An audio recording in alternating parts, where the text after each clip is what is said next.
Surat-surat perceraian baru saja diletakkan di atas meja. Sebelum rasa pedih akibat pengkhianatan itu benar-benar terasa, mantan suamiku dengan dingin mengeluarkan ponsel pintarnya. Dia sangat yakin ayahku telah bangkrut. Dia menelpon ayahku, menekan setiap kata dengan penuh penekanan.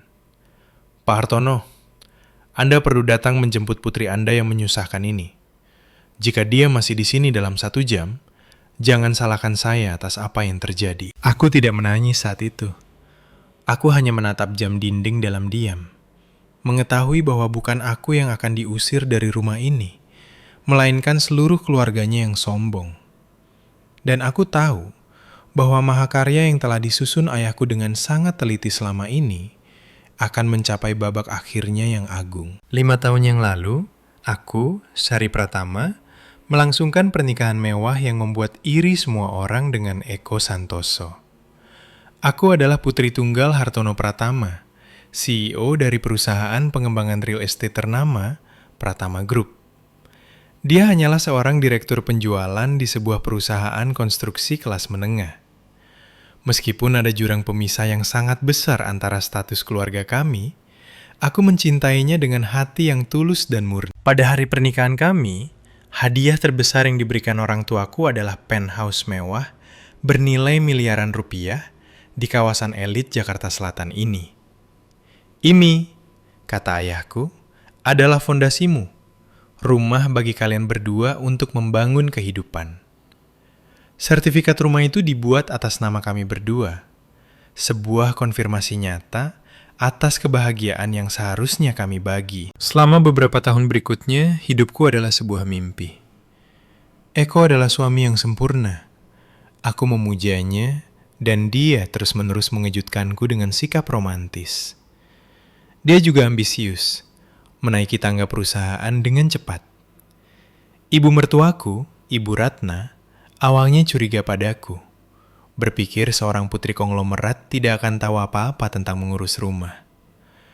Namun, melihat putranya menerima begitu banyak dukungan dari keluargaku, dia mulai memperlakukanku dengan hangat. Aku menganggap diriku wanita paling bahagia di dunia. Aku puas dengan hidupku sebagai ibu rumah tangga, pilar pendukung agar suamiku bisa fokus pada karirnya. Aku percaya kebahagiaan ini akan bertahan selamanya. Tapi badai akan datang. Badai besar yang akan melucuti semua kepura-puraan. Beberapa bulan yang lalu, pada suatu malam akhir pekan saat keluarga sedang makan malam dengan ceria, aku menerima telepon dari ayahku. Aku menjawab dengan gembira. "Halo ayah, kami sedang makan malam." Tapi apa yang kudengar bukanlah suara hangat dan energiknya yang biasa, melainkan suara yang lelah dan penuh keputusasaan. "Sari, dengarkan ayah baik-baik.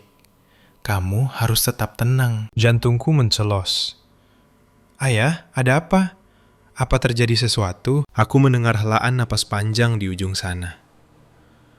Perusahaan ayah Pailit bangkrut total." Telingaku berdengung. Aku tidak percaya dengan apa yang kudengar. Bagaimana bisa Pratama Group, pemimpin di industri ini, bangkrut? Ayah bercanda kan?" Aku tergagap. "Ini bukan lelucon, nak." Suara ayahku terdengar hampir menangis. Ayah mempercayai orang yang salah, menuangkan segalanya ke dalam proyek hantu, dan kehilangan semuanya. Bank-bank mengejar leher ayah. Ayah pikir ayah harus menyerahkan rumah, properti, semuanya untuk melunasi utang. Maafkan ayah, sayang. Ayah tidak bisa melakukan apa-apa lagi untukmu. Ponsel terlepas dari tanganku. Segala sesuatu di sekitarku tampak berputar dan runtuh. Eko dan ibu mertuaku menatapku dengan bingung. "Sari, ada apa? Apa yang ayahmu katakan?" tanya Eko dengan prihatin. Aku tidak bisa menjawab. Gumpalan terbentuk di tenggorokanku. Aku hanya bisa menggelengkan kepala saat air mata mengalir di wajahku. Eko dengan cepat memungut ponsel dari lantai. Panggilan masih tersambung. Dia menempelkannya ke telinganya, dan aku melihat ekspresinya berubah dari prihatin menjadi kaget, lalu menjadi ngeri. Dalam keheningan mati, Dia mendengarkan seluruh situasi dari ayahku. Ketika panggilan berakhir, dia meletakkan ponsel di atas meja. Dia tidak datang untuk menghiburku. Dia hanya duduk di sana, kaku seperti patung. Cara dia memandangku benar-benar asing, tatapan yang belum pernah kulihat sebelumnya. Itu tidak lagi menyimpan cinta atau kasih sayang, tetapi jarak yang dingin dan perhitungan yang kejam. Ibu Ratna bertanya dengan gugup, "Eko, ada apa? Apakah pesanku baik-baik saja?" Eko melirik ibunya, lalu padaku, dan akhirnya berbicara. Suaranya kering tanpa emosi sedikit pun. Keluarga Sari hancur, Bu. Ibu mertuaku tampak terkejut sesaat, tetapi dengan cepat menenangkan diri.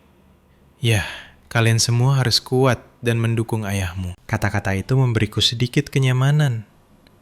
Makan malam-malam itu berakhir dalam keheningan. Aku menangis sepanjang malam.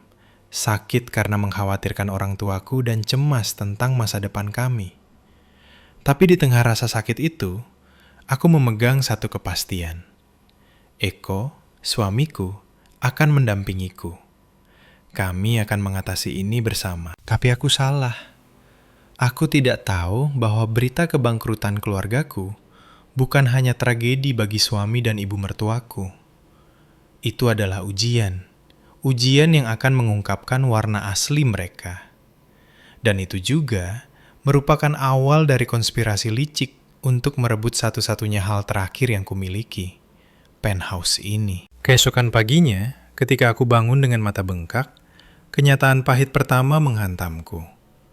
Perubahan itu mulai menyebar sejelas tumpahan minyak. Yang pertama menunjukkan sikap barunya adalah ibu mertuaku, Ibu Ratna. Kebaikan dan kesopanannya yang dulu telah hilang. Senyum di bibirnya digantikan oleh cemberut abadi dan ekspresi jijik. Saat sarapan, aku terlalu sedih untuk makan. Hanya berhasil menggigit sedikit roti panggang. Dia berkomentar dengan sinis. Wah, sepertinya Nona Pratama jadi pilih-pilih makanan akhir-akhir ini. Tidak suka dengan apa yang ditawarkan rumah ini lagi. Tentu saja kamu terbiasa dengan makanan bintang 5. Sekarang orang tuamu bangkrut dan kamu tidak punya siapa-siapa untuk bersandar. Aku rasa hidup sudah kehilangan rasanya. Aku membeku. Setiap kata adalah belati yang memutar di lukaku. Eko bergumam pelan. Bu, apa yang ibu katakan? Apakah aku mengatakan sesuatu yang tidak benar? Ibu Ratna membentak putranya. Aku hanya mengatakan kebenaran. Kamu dulu terus-menerus membicarakan ayah mertuamu ini, ayah mertuamu itu. Sekarang dia lelaki tua yang bangkrut. Mari kita lihat apakah kamu masih bisa pamer. Kemudian sambil mencibir ke arahku, dia berkata, "Biarkan aku memberitahumu sesuatu. Ini bukan rumah tempat kamu bisa menumpang seenaknya. Suamimu bekerja cukup keras untuk menghidupi keluarga ini. Dan sekarang, sepertinya, dia harus menanggung beban keluargamu juga. Mulai sekarang, sebaiknya kamu mulai bertindak seolah kamu pantas di sini. Berhentilah membuang-buang uang untuk pakaian desainer. Kamu sebaiknya terbiasa menjadi menantu dari keluarga biasa." Aku tercengang. Baru sehari sebelumnya dia memuji seleraku dalam berpakaian. Sekarang aku adalah beban. Menantu dari keluarga biasa. Tidak sanggup menahan suasana tegang, Eko berdiri tiba-tiba. Aku berangkat kerja. Dia tidak mengucapkan satu kata pun untuk membelaku. Tidak satu kata pun penghiburan. Dia hanya memilih untuk melarikan diri, meninggalkanku sendirian menghadapi kekejaman ibunya. Sejak hari itu, hidupku di rumah itu menjadi neraka hidup. Aku bukan lagi Sari atau Sayang. Aku diperlakukan seperti pembantu. Ibu Ratna mulai menyuruhku melakukan segala macam pekerjaan rumah tangga. Sari, bersihkan ruang tamu. Kotor sekali sampai aku tidak sanggup melihatnya. Sari, cucianku sudah di mesin cuci sejak pagi. Belum kamu jemur. Kenapa sop ini asin sekali? Kamu mau membunuhku? Semua pekerjaan yang sebelumnya dilakukan oleh asisten rumah tangga, sekarang menjadi tanggung jawabku. Aku mencoba berbicara dengan Eko malam itu. Aku menunggunya di ruang tamu. Mas Eko, kita perlu bicara. Dia jelas berusaha menghindariku.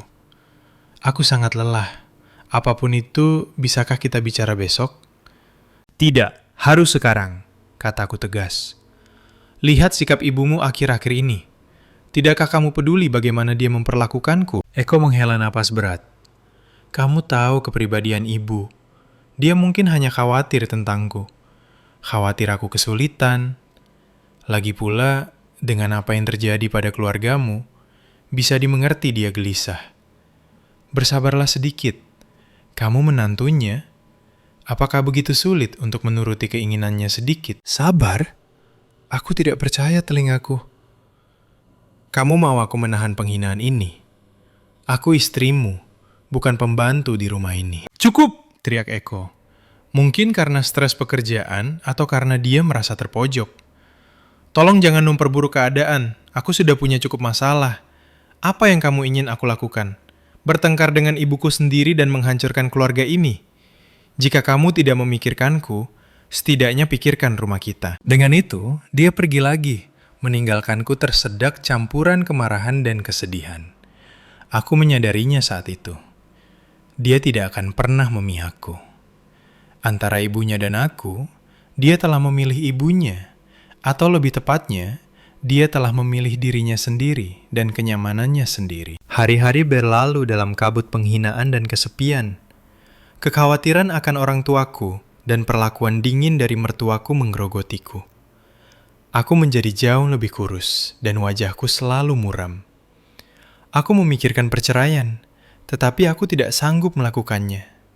Aku masih mencintainya, dan aku berpegang pada harapan tipis bahwa ini hanyalah kesulitan sementara, bahwa ketika semua ini berlalu, dia akan kembali menjadi suami yang kucintai. Tapi aku tidak tahu bahwa sementara aku berpegang pada kesabaran dan harapan palsu, suamiku dan ibu mertuaku sedang merencanakan sesuatu yang jauh lebih kejam.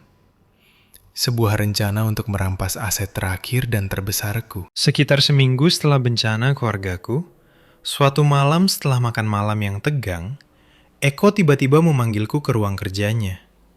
Sikapnya aneh hari itu.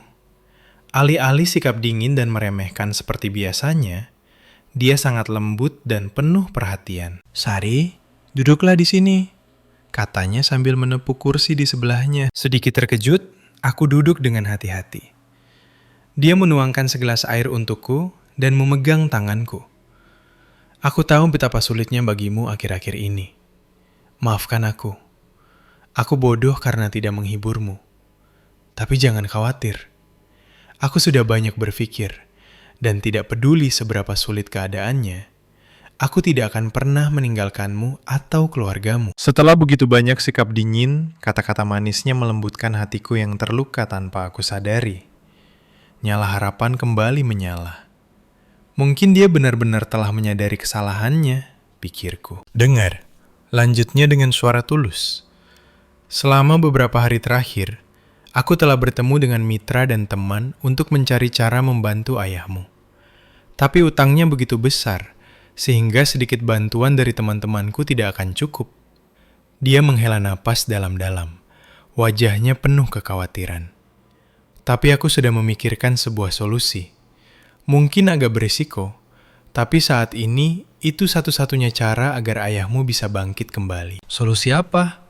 Tanyaku penuh semangat, dipenuhi harapan. Eko menatapku dengan mata penuh cinta.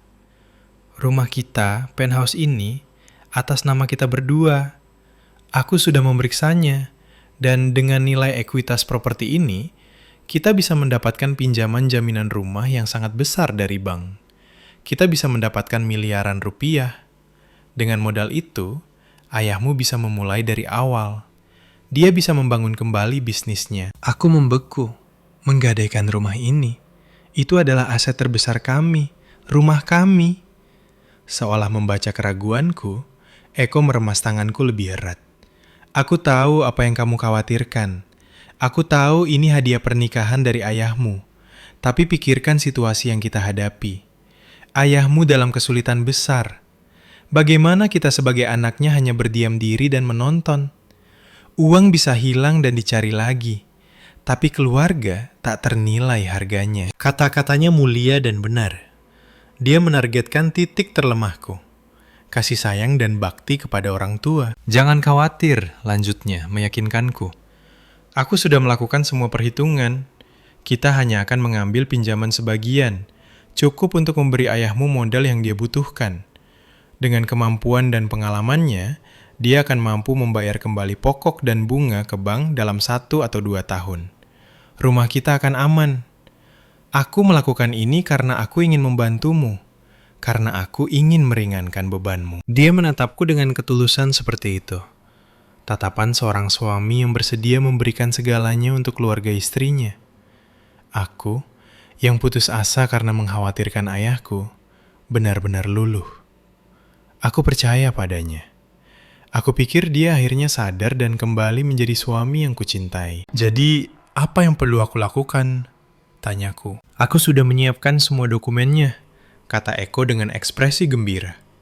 Karena kamu adalah pemilik bersama, bank membutuhkan tanda tangan dari kita berdua. Kamu juga perlu menandatangani surat kuasa, agar aku bisa mengurus semua prosedur perbankan. Besok, kamu hanya perlu meluangkan waktu sejenak untuk tanda tangan di sini. Dia mengeluarkan tumpukan dokumen tebal dari tas kerjanya dan meletakkannya di atas meja. Dengan tumpukan dokumen tebal yang diserahkan Eko di tanganku, pikiranku berkecamuk. Di satu sisi, aku sangat terharu dan bersyukur. Ketika keluargaku diambang kehancuran, ketika aku merasa paling sendirian dan tak berdaya, dia bukan penonton, melainkan seorang suami, pilar yang bersedia menghadapi badai bersamaku. Tindakannya seolah menghapus semua kepahitan dan penghinaan yang telah kutanggung darinya dan ibunya selama sebulan terakhir. Mungkin aku salah menilainya, pikirku. Mungkin dia punya perjuangannya sendiri yang ditekan oleh ibunya, tapi jauh di lubuk hatinya dia masih pria yang mencintaiku. Suami yang bertanggung jawab. Sikap dinginnya baru-baru ini mungkin hanya karena guncangan dan kekhawatiran yang luar biasa. Ada apa? Kamu belum tanda tangan? Suara Eko menarikku dari lamunanku. Dia menatapku dengan sedikit ketidaksabaran, tetapi dengan cepat menyembunyikannya dengan senyum hangat. Apakah ada sesuatu yang kamu khawatirkan? Percayalah padaku, aku tidak akan pernah melakukan apapun untuk menyakitimu. Oh tidak, bukan itu, kataku, merasa bersalah karena pernah meragukannya. Hanya saja ada begitu banyak kertas. Aku tidak terlalu mengerti tentang prosedur ini. Aku mulai membalik halaman-halamannya. Isinya penuh dengan istilah hukum dan angka yang padat. Aplikasi pinjaman, rencana pembayaran, perjanjian hipotek, dokumen surat kuasa. Semuanya terlihat sangat masuk akal, persis seperti yang dia jelaskan. Aku mencoba membaca lebih teliti, tetapi pikiranku adalah campuran kacau antara kekhawatiran terhadap orang tua dan rasa terima kasih atas tindakan suamiku. Aku tidak bisa fokus. Kamu tidak perlu membaca semuanya dengan begitu teliti, kata Eko dengan nada yang tampak mendesak. Ini semua formulir bank standar, tidak bisa diubah. Kamu hanya perlu tanda tangan di tempat yang sudah kutandai. Aku harus menyerahkannya besok pagi-pagi sekali. Penilai akan datang siang ini. Kita perlu bergerak cepat agar ayahmu bisa mendapatkan uangnya. Dia membawa ayahku ke dalamnya lagi. Ketergesaannya di mataku menjadi semangat untuk membantu mertuanya. Dia terburu-buru karena ingin membantu ayahku secepat mungkin. Dengan pemikiran itu, sisa keraguan terakhir di benakku lenyap. Aku merasa egois dan picik karena mempertanyakan ketulusan suamiku dalam situasi ini. Ya, oke, maafkan aku, kataku. Benar-benar menyesal. Aku mengambil pena. Dia telah dengan hati-hati menandai garis tanda tangan dengan kertas tempel kuning. Aku tidak lagi membaca teksnya dengan cermat. Aku hanya membalik ke halaman yang ditandai dan menandatangani namaku. Tanda tanganku jelas dan tegas. Aku menandatangani, menaruh semua iman dan harapanku pada pria ini. Aku tidak tahu. Di antara kertas-kertas yang tidak berbahaya itu, tersembunyi satu lembar fatal yang menunggu tanda tanganku. Aku tidak melihatnya. Aku menandatangani namaku di sana. Tanda tangan yang akan menyegel nasibku. Mengubahku dari pemilik rumah ini menjadi orang buangan yang melarat. Segera setelah aku selesai menandatangani, Eko buru-buru mengumpulkan dokumen dan memeriksa tanda tangan sekali lagi. Wajahnya berseri-seri karena gembira.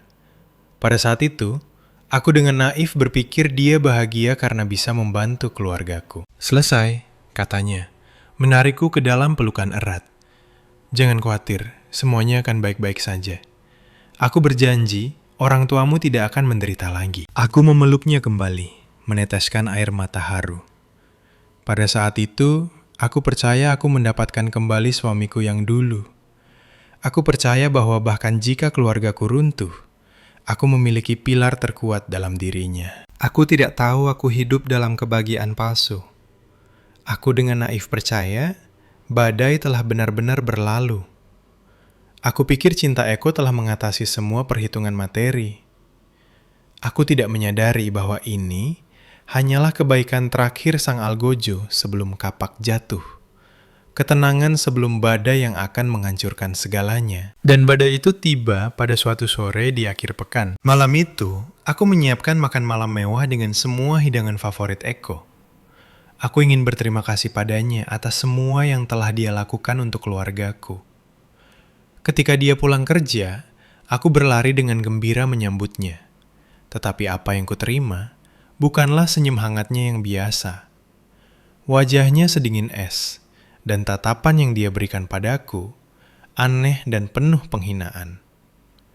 Mas Eko, ada apa? Tanyaku prihatin. Dia tidak menjawab.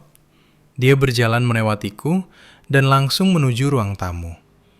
Di sana, ibunya, Ibu Ratna, sudah duduk, menunggunya dengan ekspresi datar. Duduk, kata Eko dengan suara kering. Kita perlu bicara. Aku punya firasat buruk. Jantungku mulai berdebar kencang. Aku duduk dengan hati-hati di sofa seberang. Eko tidak bertele-tele. Dia mengeluarkan folder dari tas kerjanya dan melemparkannya ke meja kopi dengan suara keras. Tanda tangani. Dengan tangan gemetar, aku mengambil kertas-kertas itu. Saat dua kata yang dicetak tebal melompat ke arahku, aku merasa seluruh duniaku meledak. Gugatan perceraian. Aku membeku. Telingaku berdengung. Cerai? Kenapa cerai, Mas? Kamu bercanda, kan? Aku tergagap, tidak bisa mempercayai mataku. Kenapa? Kenapa begitu tiba-tiba? Apa salahku? Eko tertawa. Tawa yang jika dipikir-pikir sangat palsu dan menakutkan. Kamu tidak melakukan kesalahan apapun. Aku hanya tidak mencintaimu lagi. Hidup kita terlalu berbeda. Aku tidak bisa terus hidup dengan wanita yang menyeret beban keluarga sepertimu di belakangnya. Beban keluarga? Baru seminggu yang lalu, dia berjanji kami akan menanggungnya bersama. Dan sekarang, air mata mulai menggenang. Tidak, ini tidak mungkin. Pasti ada kesalahpahaman. Mas Eko, lihat aku. Ini aku, Sari. Tapi dia tidak melihatku. Dia menatap dingin pada kertas-kertas itu. Tanda tangan nih, jangan buang waktuku. Saat itulah ibu mertuaku berbicara. Suaranya tidak lagi lembut, tetapi penuh dengan penghinaan. Masih tidak mengerti setelah semua yang dia katakan padamu, katanya dengan nada mencemooh. Lihat dirimu, orang tuamu bangkrut, kamu bukan anak orang kaya lagi. Apakah kamu pikir anakku sebodoh itu untuk terus memikul beban sepertimu? Satu-satunya alasan dia tinggal bersamamu selama beberapa tahun terakhir adalah karena keluargamu. Sekarang setelah keluargamu tamat, begitu juga hubunganmu. Sesederhana itu. Setiap kata adalah pisau yang menusuk ke hatiku yang berdarah. Jadi begitu. Semua cinta yang dia nyatakan adalah perhitungan. Dia hanya berada di sisiku karena gelarku sebagai putri CEO. Dan sekarang setelah gelar itu hilang, dia berniat membuangku seperti barang tak berguna. Bajingan, teriakku. Kalian sampah manusia. Siapa yang kau panggil sampah? Ibu Ratna memekik balik. Kamu seharusnya bersyukur anakku bersabar denganmu selama 5 tahun terakhir. Cepat tanda tangani surat-surat itu dan pergi dari hadapanku. Aku menatap Eko dengan mata memohon. Mas, tolong jangan lakukan ini padaku. Kita bisa menyelesaikan apapun bersama, tapi bukan perceraian. tolong. Tapi pria yang kucintai dengan sepenuh hati menjawab dengan dingin. Sudah terlambat, Sari. Perasaanku padamu mati di hari aku tahu keluargamu hancur. Entah kamu tanda tangan, atau kita bertemu di pengadilan. Kata-katanya seperti pukulan palu, menghancurkan harapan terakhirku, ilusi terakhirku. Aku jatuh ke lantai, mencengkeram surat cerai dan menangis tak terkendali. Aku telah ditipu dengan cara yang paling kejam dan mutlak. Pria yang paling kucintai ternyata adalah iblis, penipu yang memakai topeng cinta. Dia dan ibunya telah mementaskan sandiwara bersama, sandiwara untuk menggunakanku, memanfaatkanku, dan akhirnya membuangku tanpa ampun. Aku menangis sampai air mataku kering. Tapi di tengah rasa sakit yang luar biasa itu, kemarahan dingin mulai mendidih di dalam diriku. Adalah kesalahanku untuk percaya pada cinta, tetapi aku tidak akan membiarkan mereka terus menginjak-injakku. Aku menyeka air mataku dan bangkit berdiri. Aku mengambil pena dan menandatangani namaku pada gugatan perceraian. Tanda tangan tanpa keraguan. Sudah ditandatangani. Baik, mari kita bercerai. Eko dan ibunya tampak sedikit terkejut dengan perubahan sikapku. Aku melanjutkan dengan suara tegas. Rumah ini adalah hadiah dari ayahku. Bahkan jika kita bercerai, aku tidak akan pergi kemana-mana. Ini masih rumahku. Mendengar kata-kataku, Eko dan Ibu Ratna saling memandang dan meledak tertawa. Tawa penuh penghinaan dan rasa kasihan. Rumahmu? Eko berkata, tertawa sampai matanya berair. Sari, kamu begitu naif, menyedihkan. Apakah kamu benar-benar berpikir ada bagian dari rumah ini yang akan tersisa untukmu setelah perceraian? Dia berjalan mendekat, mengeluarkan folder lain dari tas kerjanya, dan melemparkannya di depanku. Lihat sendiri tanda tangan siapa ini. Dengan tangan gemetar, aku mengambil dokumen itu, dan merasakan dunia runtuh sekali lagi. Itu adalah surat pelepasan hak, mentransfer kepentinganku dalam properti itu, dan di bawahnya tertulis jelas tanda tanganku. Saat itulah aku menyadari tumpukan kertas yang kutandatangani, jebakan yang kumasuki dengan kedua tanganku sendiri. Kamu menipuku, teriakku, menerjang ke arahnya seperti binatang liar. Tapi dia dengan mudah mendorongku menjauh, dan aku jatuh dengan canggung ke lantai. Menipumu? Lebih tepatnya kamu terlalu bodoh, katanya, menatapku dengan mata seorang pemenang. Siapa yang bisa kamu salahkan sekarang? Setelah menandatangani dokumen dengan tanganmu sendiri, menghibahkan bagian rumahmu kepada suamimu, rumah ini sekarang milikku seorang. Kamu tidak mendapatkan 1 sen pun. Aku jatuh ke lantai, benar-benar hancur. Aku telah kehilangan segalanya. Aku telah kehilangan suamiku, kepercayaanku, dan sekarang bahkan rumahku. Aku telah dicurangi dengan cara yang paling brutal yang bisa dibayangkan. Hari-hari menjelang tanggal pengadilan adalah neraka hidup. Aku tinggal di rumahku sendiri, tetapi diperlakukan seperti tahanan.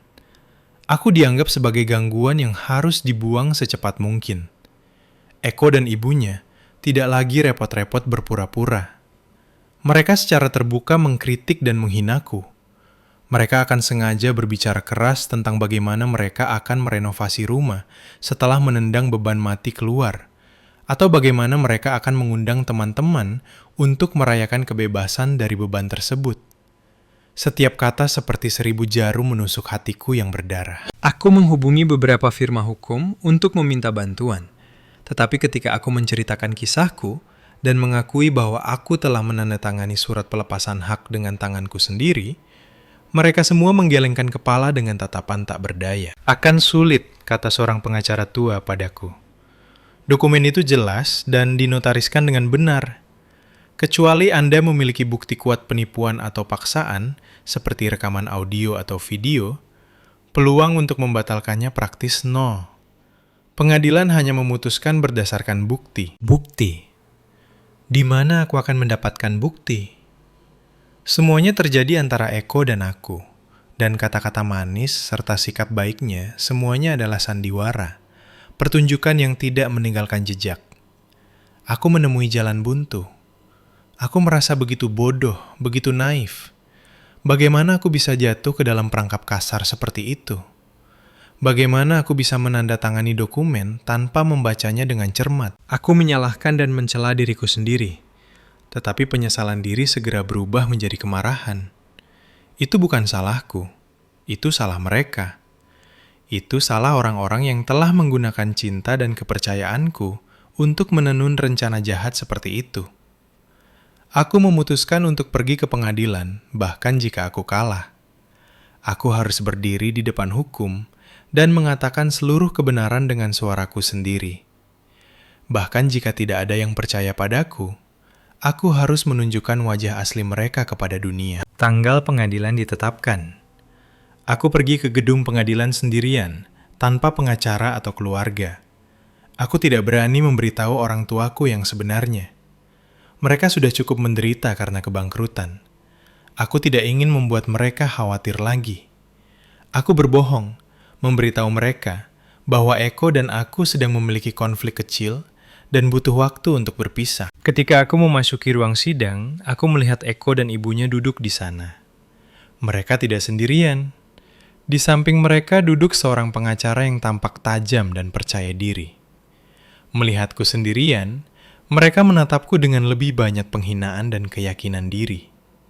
Mereka yakin akan kemenangan mereka. Sidang berjalan cepat. Bagiku, itu hampir merupakan bentuk penyiksaan. Pengacara Eko mempresentasikan argumennya dengan jelas dan fasih. Dia menyatakan bahwa pernikahan kami telah rusak karena perbedaan latar belakang dan pemikiran yang tidak dapat didamaikan. Dan kemudian dengan gaya kemenangan, dia memainkan kartu asnya. Surat pelepasan hak dengan tanda tanganku. Yang mulia, katanya dengan keseriusan yang dibuat-buat. Mengenai aset, kami tidak memiliki perselisihan.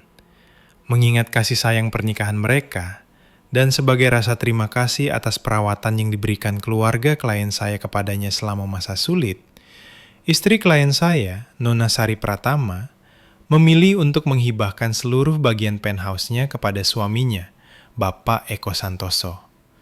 Semua prosedur legal dan telah dinotariskan sebagaimana mestinya. Kemarahan yang mencekik naik di tenggorokanku. Kata-katanya memutarbalikkan kebenaran tanpa rasa malu. Terima kasih, perawatan. Mereka telah mengubahku dari korban penipuan menjadi istri yang simpatik. Itu tidak benar, teriakku. Melompat berdiri, tidak dapat menahan diri lagi. Itu semua bohong. Mereka menipuku. Aku tidak tahu apa-apa tentang dokumen itu. Dia menipuku. Dia memberitahuku bahwa itu adalah kertas untuk pinjaman bank guna membantu ayahku. Mereka memaksaku untuk menandatangani, tapi hakim hanya menatapku dengan ekspresi kasihan. Harap tenang, Nona Pratama. Tanda tangan pada dokumen itu adalah milik Anda, bukan? Aku melihat tanda tangan yang diproyeksikan di layar. Itu tanpa diragukan lagi tanda tanganku. Aku tidak bisa menyangkalnya. Tapi aku tidak tahu isinya. Aku tergagap, terisak. Mereka menipuku. Tolong percayalah padaku, Yang Mulia. Apakah Anda punya bukti penipuan atau paksaan? Pengacara Eko membalas. Pertanyaan yang menantang. Belati yang berputar dalam ketidakberdayaanku. Bukti? Di mana aku akan mendapatkan bukti? Semuanya telah terjadi antara dia dan aku, dan kata-kata manisnya telah lenyap seperti asap, tidak meninggalkan jejak. Aku tidak berdaya. Aku hanya bisa berdiri di sana menangis dan mengulang dengan putus asa. Mereka menipuku.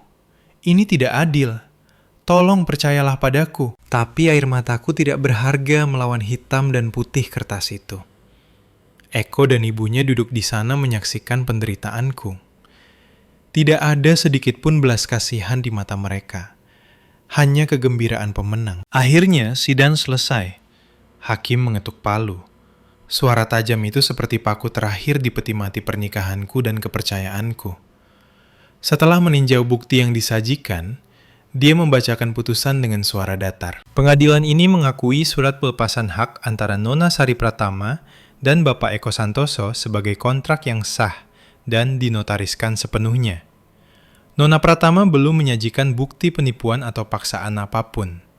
Oleh karena itu, Pengadilan mengabulkan permohonan cerai Bapak Eko Santoso. Mengenai aset, penthouse di alamat tersebut di atas dikonfirmasi menjadi milik tunggal Bapak Eko Santoso. Aku jatuh kembali ke kursiku. Telingaku berdengung dan semuanya menjadi gelap. Aku telah kalah. Aku telah kalah secara spektakuler. Aku telah kalah karena kenaifanku dan kepercayaan butaku. Aku telah kalah. Keadilan tidak berpihak padaku. Tapi aku tidak bisa menerimanya. Aku hanya tidak bisa menerima kenyataan pahit ini. Aku tidak pergi ke rumah orang tuaku. Aku tidak ingin mereka melihatku dalam keadaan menyedihkan ini. Aku tidak punya tempat lain untuk pergi. Tanpa tujuan, aku naik taksi kembali ke penthouse itu. Apa yang dulu menjadi rumahku, sekarang adalah medan perang tempat aku dikalahkan. Ketika aku tiba, Eko dan ibunya baru saja kembali juga. Tapi di tengah rasa sakit dan keputusasaan, perasaan marah dan pemberontakan mulai tumbuh. Tidak, aku tidak bisa menyerah seperti ini. Rumah itu rumahku. Aku tidak akan pergi kemana-mana. Aku tidak akan membiarkan mereka mengambil segalanya dariku dengan begitu mudah. Aku akan tinggal dan bertarung sampai akhir. Bahkan jika aku sendirian. Bahkan jika aku harus menggunakan metode paling ekstrim. Melihatku, Ibu Ratna mencibir. Kenapa kamu merangkak kembali ke sini? Hakim sudah membuat putusannya. Ini bukan rumahmu lagi. Apa kamu tidak dengar? Apa kamu tuli? Enyahlah, melihatmu membuatku muak. Aku berjalan masuk ke rumah tanpa sepatah kata pun, dan langsung naik ke kamarku. Aku tidak akan pergi kemana-mana. Rumah ini adalah hadiah dari orang tuaku. Mungkin bukan milikku di atas kertas lagi, tapi secara moral, aku masih pemiliknya. Saat aku menolak untuk pergi, Eko datang dan memblokir pintu kamarku. Apa yang kamu lakukan? Apakah kamu berencana untuk menduduki rumah ini? Ya, kataku, mengangkat kepalaku dan menatap lurus ke matanya. Untuk pertama kalinya, tatapanku menantang. Rumah ini milik orang tuaku. Ini adalah buah dari darah, keringat, dan air mata mereka. Aku tidak akan pergi kemana-mana. Jika aku harus mati, aku akan mati di rumah ini. Aku tidak akan membiarkan penipu sepertimu memilikinya dengan mudah. Kamu, siapa yang kamu panggil penipu? Ibu Ratna memekik, bergegas dari belakang dan menunjuk wajahku. Jika sepatu itu pas, pakailah, jawabku. Suaraku sedingin es. Sikap keras kepala dan menantangku membuat mereka marah. Tetapi karena mereka baru saja datang dari pengadilan, mereka tidak berani melakukan sesuatu yang drastis. Baik, Eko mencibir. Jika kamu ingin tinggal, tinggallah. Tapi jangan berharap hidup nyaman. Mari kita lihat berapa lama kamu bisa bertahan. Itu adalah hari ketiga aku bertahan di kamarku. Kesabarannya mungkin sudah habis, karena Eko tidak lagi mau bermain-main. Dia menggedor pintuku. Sari, keluar sekarang juga. Aku tidak menjawab. Kamu tidak mau keluar? Kamu mau aku mendobrak pintu? Aku tahu dengan temperamennya, dia sangat mampu melakukannya. Aku menarik napas dalam-dalam dan membuka pintu. Dia berdiri di sana dengan tangan bersilang, menatapku dengan angkuh. Kamu masih belum pergi? Kamu benar-benar akan tinggal di sini tanpa tahu malu. Biarkan aku memberitahumu sesuatu, Sari. Keluargamu yang bangkrut, bukan tandingan kami. Sebaiknya kamu pergi dengan tenang. Jangan memaksaku menyakitimu. Aku hanya menatapnya dalam diam. Diamku sepertinya semakin membuatnya marah. Baik, kamu yang memintanya. Dia mengeluarkan ponsel pintarnya dan memutar nomor. Nomor yang tidak akan pernah kulupakan. Nomor ayahku. Halo, apakah saya berbicara dengan ayah mertua saya?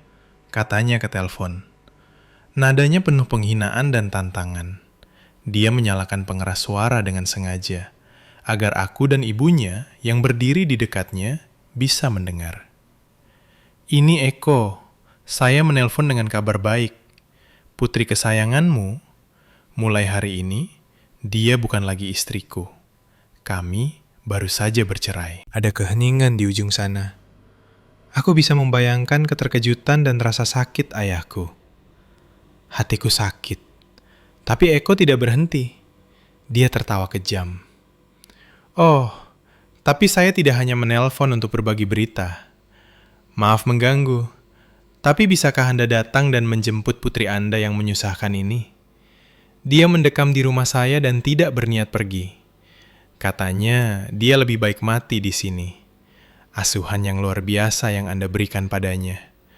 Bahkan mengajarinya cara menumpang di rumah orang lain. Prang, aku mendengar sesuatu pecah di ujung sana. Mungkin itu cangkir teh yang selalu dipegang ayahku. Apa yang barusan kamu katakan? Suara ayahku gemetar karena marah. Saya bilang, datang dan ambil dia. Eko meraung seperti binatang buas. Rumah saya bukan badan amal untuk putri seorang lelaki tua yang sudah tamat sepertimu. Saya beri waktu 1 jam. Jika dia masih di sini dalam 1 jam, jangan salahkan saya jika saya menyuruh orang menyeretnya ke jalan. Selamat tinggal. Dia menutup telepon dan melempar ponsel ke meja. Dia menoleh padaku dengan senyum kemenangan. Aku berdiri di sana, air mata mengalir di wajahku. Tapi kali ini bukan air mata ketidakberdayaan. Itu adalah air mata kemarahan yang mendalam. Dia tidak hanya menghinaku, tetapi orang tuaku, orang-orang yang paling kucintai di dunia ini. Dia telah melewati batas terakhirku. Aku salah. Keras kepala tinggal di sini tidak ada gunanya. Itu hanya memberi mereka lebih banyak alasan untuk menyakiti orang-orang yang kucintai. Datang jemput putrimu yang menyusahkan. Kata-kata Eko bergema di kepalaku. Tajam seperti 1000 pecahan kaca. Merobek hatiku hingga berkeping-keping. Dia tidak hanya menghinaku, tetapi orang tuaku. Dia telah menginjak-injak sisa harga diri terakhir yang dimiliki keluargaku. Dalam sekejap, aku merasakan segala sesuatu di dalam diriku hancur. Iman, cinta, bahkan sisa kekuatan terakhir yang kumiliki untuk melindungi apa yang kusebut keluarga. Semuanya lenyap seperti asap. Aku berdiri di tengah ruang tamu mewah, menangis tak terkendali. Kemarahan, rasa sakit, dan ketidakberdayaan yang mencekik menyapuku. Aku salah. Melawan di rumah ini sia-sia. Aku pikir tinggal adalah perjuangan demi keadilan atas hadiah yang diberikan orang tuaku. Tapi tidak. Itu hanya memberi mereka lebih banyak amunisi untuk menyakiti orang yang kucintai. Betapa hancurnya perasaan ayahku mendengar kata-kata itu. Dia telah kehilangan pekerjaan hidupnya, dan sekarang dia harus menanggung penghinaan yang tak terkatakan dari mantan menantunya. Aku tidak ingin membayangkannya. Aku merasa sangat tidak berguna. Putri yang mengerikan. Eko dan ibunya berdiri di sana, mengawasiku dengan tangan bersilang dan ekspresi penuh kemenangan. Mereka menunggu aku hancur sepenuhnya, mengemasi tasku, dan pergi dalam penghinaan. Kenapa kamu belum pergi? Eko berkata dengan senyum mengejek. Atau kamu menunggu ayahmu benar-benar muncul? Itu tidak buruk juga. Dia bisa melihat dengan matanya sendiri bagaimana putri berharganya dilempar ke jalan. Mungkin dia akan menyesal tidak membesarkannya dengan lebih baik. Setiap kata dari mulutnya adalah siksaan. Aku tidak tahan lagi. Dalam keputusasaan dan rasa sakit yang luar biasa, aku tidak bisa lagi berpikir jernih. Sebagai refleks, aku mengambil ponsel pintarku dan dengan tangan gemetar memutar nomor ayahku. Aku tidak tahu kenapa aku menelpon. Mungkin aku hanya ingin mendengar suaranya. Mungkin aku mencari sedikit kenyamanan. Atau mungkin aku hanya ingin meminta maaf karena telah menempatkannya melalui penghinaan ini. Telepon diangkat pada dering pertama. Ayah, ini aku. Suaraku pecah, tidak mampu membentuk kata-kata. Rasanya seluruh dunia dipenuhi dengan tidak ada apa-apa selain tangisanku. Sari, jangan menangis. Suara ayahku di ujung sana tidak menunjukkan kemarahan atau kebingungan yang kuharapkan. Sebaliknya, suaranya sangat tenang dan tersusun dengan kekuatan aneh.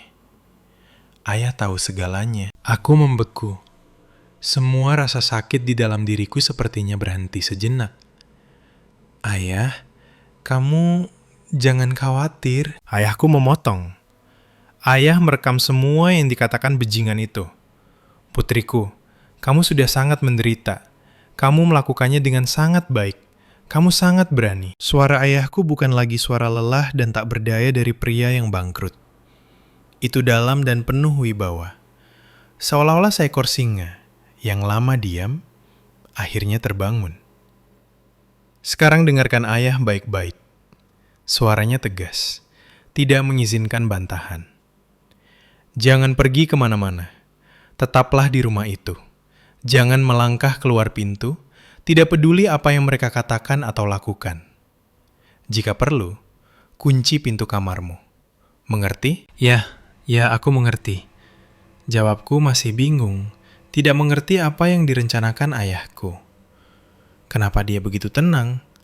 Kenapa dia menyuruhku tinggal? Bagus, tetap di situ. Ayah akan sampai di sana dalam 30 menit. Tapi apa yang akan ayah lakukan ketika sampai di sini? Tanyaku cemas. Dia dan ibunya ada di sini. Mereka sangat agresif. Mereka akan menghinamu. Percayalah pada ayahmu. Hanya itu yang dia katakan. 3 kata, tapi membawa beban 1 ton. Dalam sekejap, semua kebingunganku lenyap, digantikan oleh iman mutlak. Dia menutup telepon. Aku berdiri di sana, ponsel di tangan. Ayahku datang dalam 30 menit. Apa yang dia rencanakan? Bagaimana seorang pria yang hancur tanpa apa-apa bisa menghadapi orang-orang sombong seperti itu? Apakah dia datang untuk memohon demi aku? Tidak, itu tidak mungkin. Suara ayahku bukanlah suara seseorang yang datang untuk memohon. Itu adalah suara seseorang yang datang untuk memberikan keadilan. Eko dan ibunya melihat ekspresi tertegunku setelah panggilan itu semakin menyombongkan diri. Apa?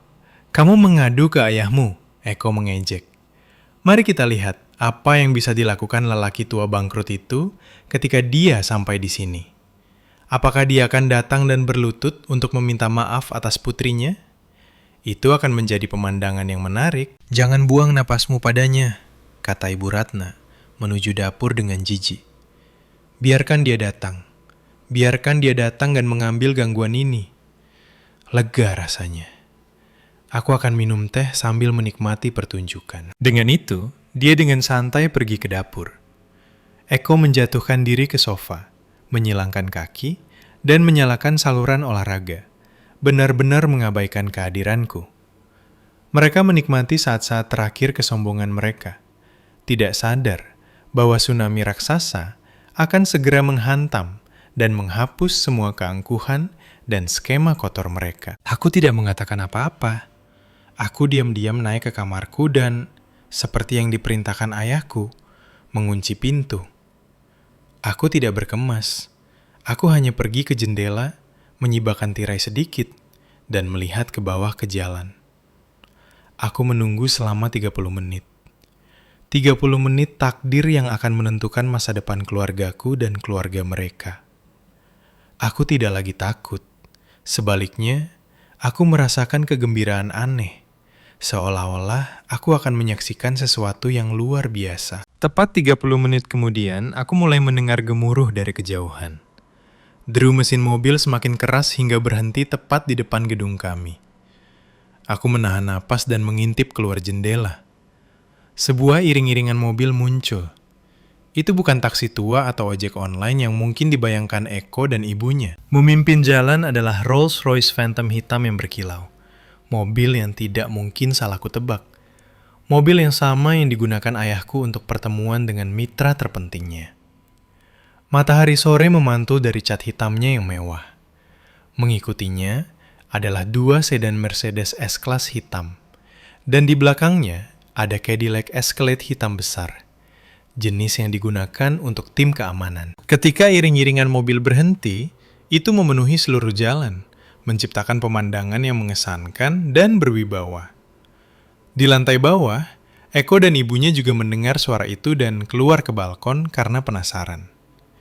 Ketika mereka melihat barisan mobil, senyum di wajah mereka membeku.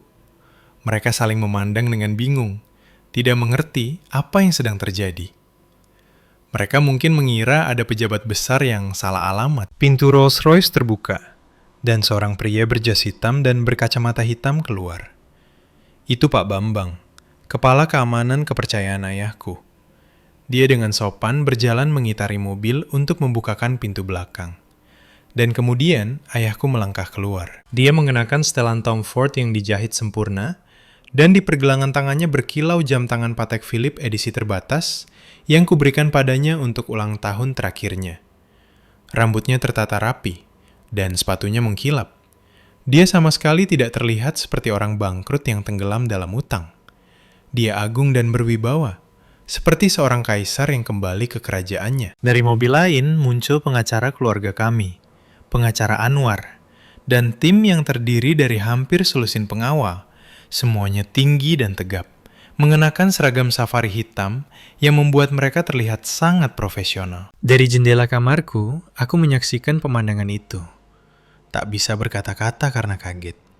Dan kemudian aku menangis. Tapi kali ini, itu adalah air mata kebahagiaan dan emosi yang meluap-luap. Ayahku tidak bangkrut. Itu semua hanya sandiwara. Di lantai bawah, Eko dan ibunya juga berada di balkon, terpana. Warna darah terkuras dari wajah mereka, bergeser dari arogansi ke kebingungan dan kemudian ke kepanikan ekstrim. Mereka bukan orang bodoh. Mereka mulai menyadari bahwa mereka telah masuk ke dalam perangkap. Tim keamanan dengan cepat menyebar, mengamankan area di sekitar pintu masuk. Ayahku dan pengacara Anwar berjalan dengan tenang ke dalam gedung melalui pintu utama yang Eko, dalam kesombongannya, lupa kunci setelah menghinaku. Aku segera membuka kunci pintu kamarku, menyeka air mata, dan bergegas turun. Ketika aku sampai di sana, ayahku dan pengacara Anwar baru saja memasuki ruang tamu. "Hayah!" teriakku, diliputi kegembiraan dan keterkejutan. Ayahku menoleh padaku. Tatapan tegasnya melembut sekejap. Dia berjalan mendekat, membuka lengannya, dan memelukku erat-erat. "Putriku," katanya, menepuk punggungku yang gemetar. "Maafkan ayah karena membuatmu melalui ini. Semuanya sudah berakhir sekarang." Pelukan ayahku, pelukan yang tegas dan hangat itu, membasuh semua penghinaan dan rasa sakit yang kuderita. Aku merasa aman. Eko dan Ibu Ratna kemudian tersandung menuruni tangga. Mereka berdiri di atas, menatap pemandangan itu. Wajah mereka seputih kertas, dan kaki mereka gemetar. Pak Hartono?" Eko tergagap. Suaranya tidak lagi sombong, tetapi dipenuhi teror. Bagaimana Anda bisa sampai di sini? Perusahaan Anda?" Ayahku melepaskanku dan berbalik menghadap mereka. Ekspresi lembutnya lenyap, digantikan oleh tatapan sedingin dan setajam silet. Tatapan yang sepertinya menembus tepat ke jiwa mereka. "Perusahaanku?" Dia mencibir, tawa penuh sarkasme. "Terima kasih atas perhatianmu. Perusahaanku sangat baik. Bahkan, kami baru saja menutup kesepakatan besar di Dubai pagi ini." "Apa? Apa yang kau katakan?" Ibu Ratna memekik, tidak percaya. "Tidak mungkin. Kau berbohong. Kau bangkrut. Kau mengatakannya sendiri." "Ya, aku mengatakannya sendiri," ayahku mengakui dengan tenang. "Tapi itu bukan berita buruk. Itu adalah ujian. Sebuah ujian untuk melihat sifat asli manusia." "Sebuah ujian?" Aku membeku. Eko dan Ibu Ratna sama ngerinya. "Sebuah ujian." Suara Ibu Ratna dipenuhi ketidakpercayaan. Sepertinya dia masih tidak bisa menerima bahwa dia telah ditipu. Ayahku, seolah-olah wanita itu bahkan tidak layak untuk dijawab, duduk dengan tenang di sofa, di tempat yang persis sama di mana, hanya beberapa menit sebelumnya, Eko duduk dengan angkuh sambil menyilangkan kaki. Ayahku memberi isyarat agar aku duduk di sampingnya. Sikap santainya adalah sikap seorang raja di istananya sendiri. Pengacara Anwar tidak membuang waktu. Dia berjalan ke meja kopi kaca dan membuka tas kerjanya. "Pak Eko, Ibu Ratna," katanya dengan suara sopan namun tanpa emosi. "Saya percaya sudah waktunya Anda mengetahui seluruh kebenaran." Pengacara Anwar mengeluarkan folder bersampul biru tua dan meletakkannya di atas meja. Ini adalah perjanjian properti asli yang dibuat pada hari pernikahan Bapak Eko Santoso dan Nona Sari Pratama 5 tahun yang lalu. Bapak Hartono Pratama sebagai ayah pengantin wanita menghadiahkan penthouse bernilai miliaran ini sebagai aset pernikahan bersama. Ya, jadi kenapa? Ibu Ratna membalas, urat lehernya menonjol. Dia sepertinya mendapatkan kembali keberanian saat penyebutan bukti miliknya. Tapi Sari menandatangani dokumen, surat pelepasan hak, menghibahkan seluruh bagiannya kepada anakku. Rumah ini sekarang milik tunggal Eko. Pengadilan memutuskan hal itu. Kami memiliki dokumen yang jelas. Berani-beraninya kalian mencoba membatalkannya. Dia berkata dengan percaya diri, berpegang pada kemenangan hukumnya. Pengacara Anwar tersenyum. Senyum bercampur rasa kasihan dan sarkasme. Bu, jangan terlalu terburu-buru. Kemenangan pengadilan itu kemungkinan hanya sementara. Maukah ibu membaca dengan cermat klausa terakhir dari perjanjian asli ini? Pasal 9, bagian 3. Dia menunjuk ke baris yang dicetak dengan font sangat kecil di bagian bawah halaman terakhir, tempat yang mudah terlewatkan jika seseorang tidak membaca dengan cermat. Eko dan Ibu Ratna membungkuk buru-buru, menyipitkan mata untuk membaca. Wajah mereka yang dulu percaya diri berubah dari merah menjadi putih, lalu menjadi pucat pasi. Pengacara Anwar tidak memberi mereka waktu untuk memproses, membacakan dengan lantang. Suaranya sejelas hakim yang menjatuhkan hukuman. Ketentuan khusus 9.3. Properti yang dimaksud dengan ini ditempatkan dalam pengikatan hibah bersyarat untuk kepentingan tunggal pasangan suami istri, Eko Santoso dan Sari Pratama. Pemberi hibah adalah Hartono Pratama. Hibah ini dan semua hak kepemilikan properti yang terkait dengannya hanya akan tetap sah secara hukum selama penerima manfaat Eko Santoso dan Sari Pratama mempertahankan hubungan pernikahan yang sah secara hukum. Dalam hal hubungan pernikahan diakhiri karena alasan apapun, termasuk perceraian atau kematian salah satu pihak, hibah ini secara otomatis batal demi hukum. Setiap transfer, hadiah, penjualan, hipotek, atau beban lain selanjutnya yang ditempatkan pada properti tersebut tanpa persetujuan tertulis dan dinotariskan dari pemberi hibah asli, Hartono Pratama, akan dianggap batal demi hukum dan tidak berlaku. Properti akan secara otomatis kembali ke kepemilikan penuh Pratama Group. Batal demi hukum? Ibu Ratna tergagap, suaranya pecah. Dia bergoyang dan harus memegang lengan putranya agar tidak jatuh. Benar, Bu. Kata pengacara Anwar, suaranya seperti es.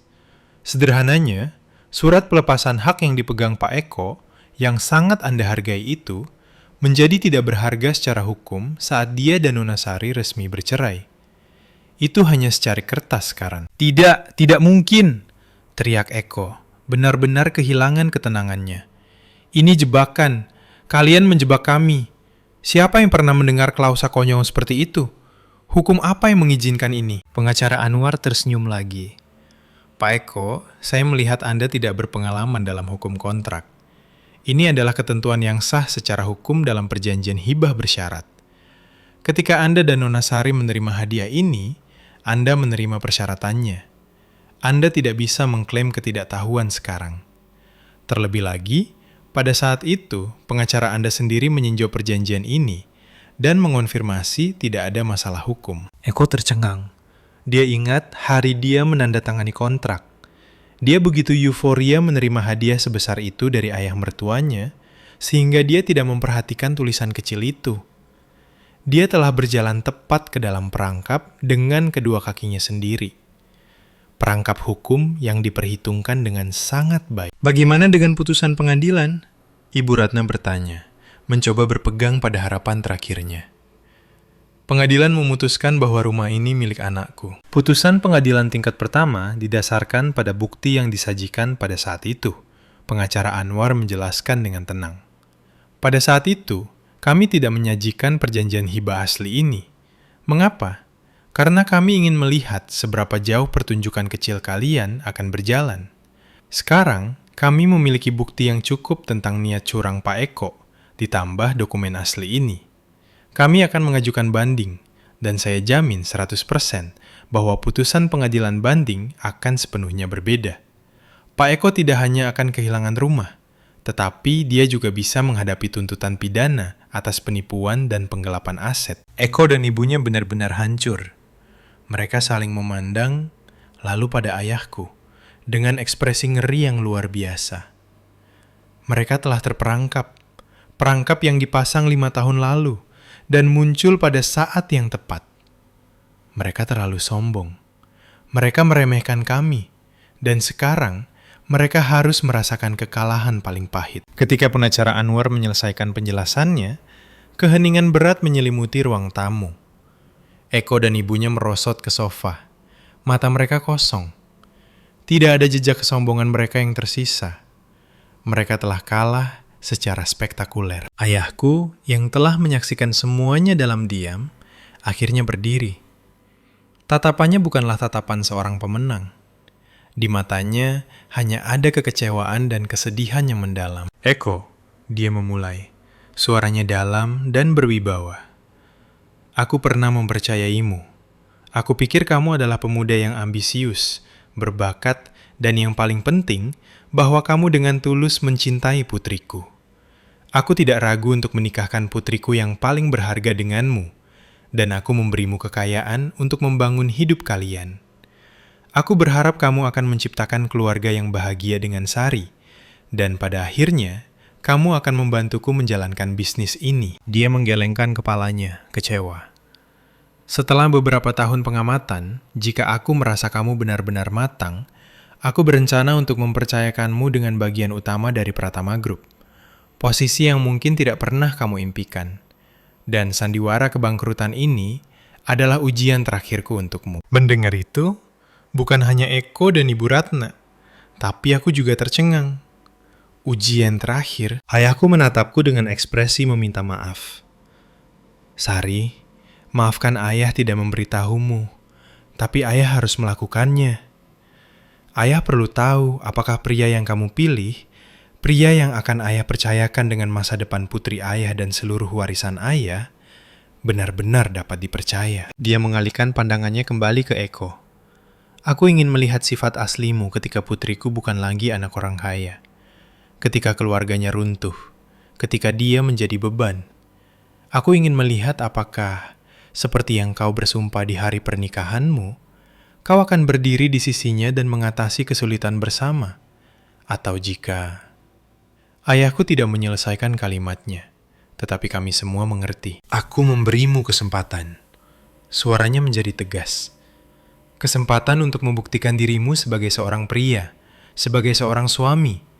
Tetapi kau telah mengecewakanku secara mendalam. Kau tidak hanya menunjukkan keserakahan dan pengkhianatanmu, tetapi kau meninggalkan istrimu di saat rasa sakit terbesarnya, dan bahkan merencanakan skema keji dengan ibumu untuk mencuri aset terakhirnya. Kau tidak pantas menjadi suami putriku. Kau tidak pantas mewarisi apapun dariku. Kata-kata ayahku adalah penghakiman terakhir, membanting menutup setiap pintu masa depan Eko. Saat itulah dia menyadari apa yang telah hilang darinya. Bukan hanya penthouse, tetapi kekayaan yang sangat besar, bisnis raksasa, dan masa depan yang cemerlang. Dia telah membuang semuanya demi keserakahan dan kepicikannya sendiri. Dia menatap ayahku dan aku. Dia jatuh berlutut di depan ayahku. Pak, ayah, maafkan saya. Saya sangat menyesal. Isaknya, air mata penyesalan yang terlambat. Saya kerasukan. Keserakahan membutakan saya. Tolong maafkan saya sekali ini saja. Saya berjanji akan berubah. Saya akan memperlakukan Sari dengan benar. Tolong, jangan usir kami. Ibu Ratna melihat putranya, merangkak untuk berlutut di sampingnya. Benar, Pak Hartono. Dia meratap dengan menyedihkan. Ini semua salahku. Akulah yang di masa tuaku dan kebodohanku menghasut anakku. Tolong pikirkan pasangan muda ini. 5 tahun mereka hidup sebagai suami istri. Dan maafkan kami kali ini. Kami benar-benar menyesal. Mereka memulai pertunjukan penuh air mata lainnya. Tetapi kali ini tidak berpengaruh. Ayahku hanya menatap mereka dengan dingin.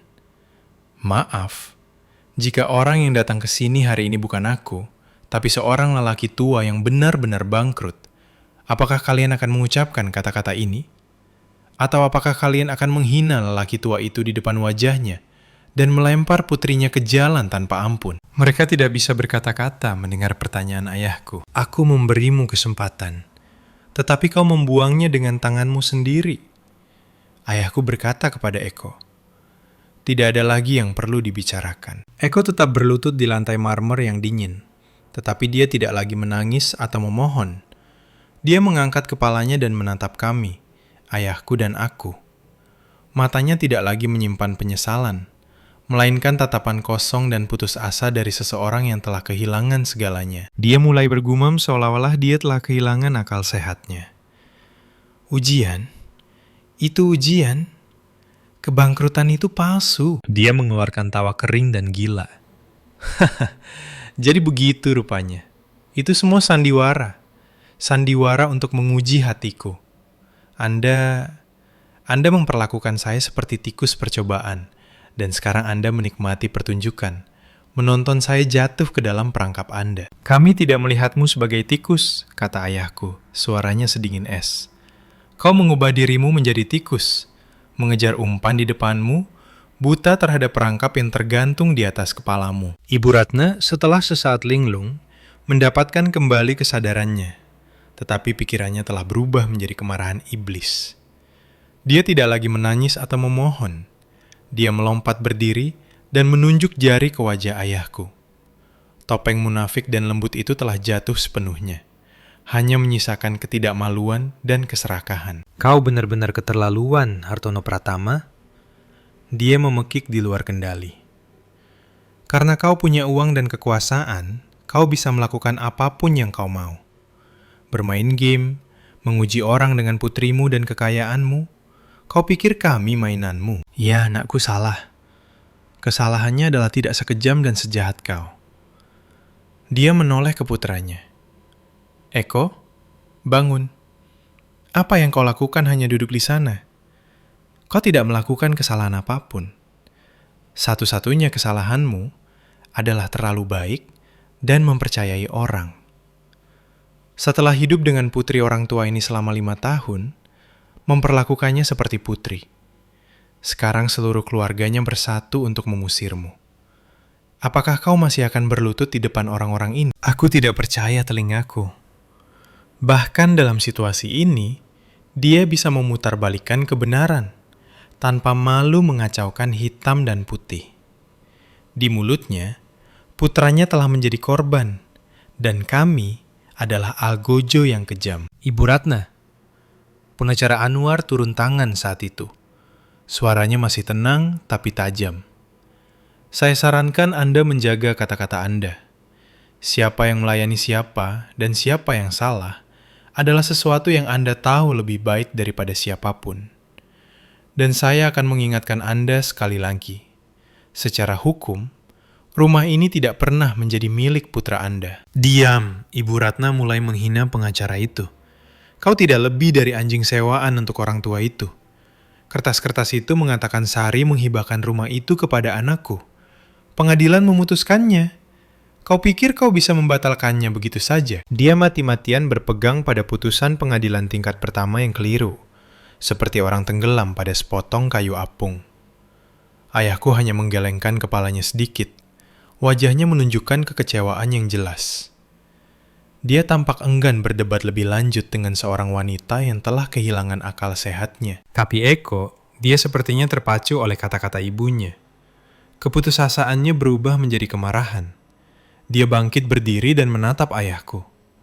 Matanya tidak lagi menyimpan rasa takut, melainkan tantangan gila. "Ibu benar," katanya. "Ibu benar, saya gagal dalam ujian Anda. Tapi jangan merayakan terlalu cepat. Pengadilan memutuskan bahwa rumah ini milik saya. Bahkan dengan klausa aneh Anda, putusan pengadilan tetap berlaku. Anda ingin mengajukan banding? Itu tidak akan mudah.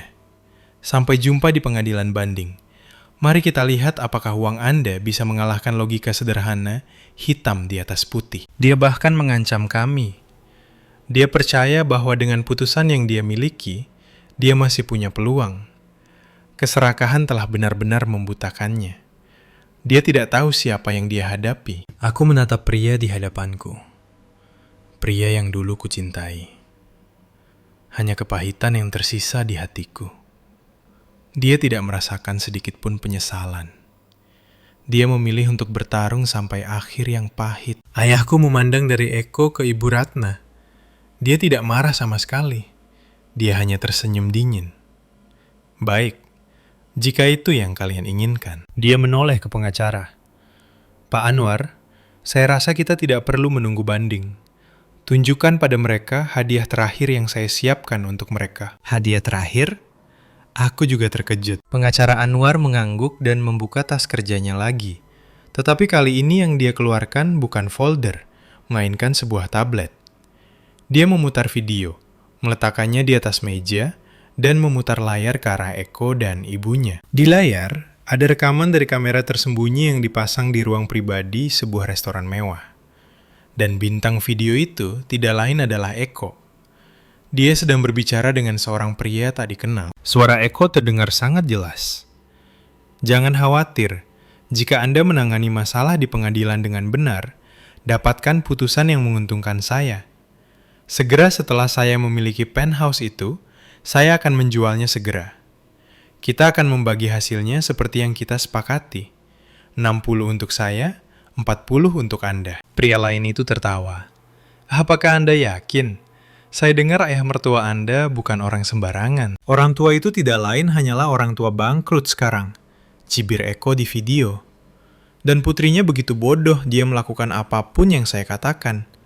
Saya mengendalikan ini sepenuhnya. Ketika video berakhir, ruang tamu kembali sunyi. Tetapi kali ini adalah keheningan kematian. Ibu Ratna menatap putranya. Matanya terbelalak tak percaya. Ternyata putranya tidak hanya menipu istrinya, tetapi berani bersekongkol dengan pejabat peradilan, mencoba membeli keadilan dengan uang. Dan Eko, wajahnya terkuras dari semua warna. Dia menatap tablet itu, gemetar dari ujung kepala sampai ujung kaki. Bagaimana Anda mendapatkan ini? Dia tergagap. Kau pikir aku tidak memiliki koneksi yang sama denganmu? Kata ayahku, suaranya sedingin es. Pria yang kau temui adalah perangkap yang kupasang sendiri. Aku hanya ingin melihat seberapa rendah kau akan pergi. Dan kau tidak mengecewakan. Guncangan ekstrim menyebabkan Eko benar-benar hancur.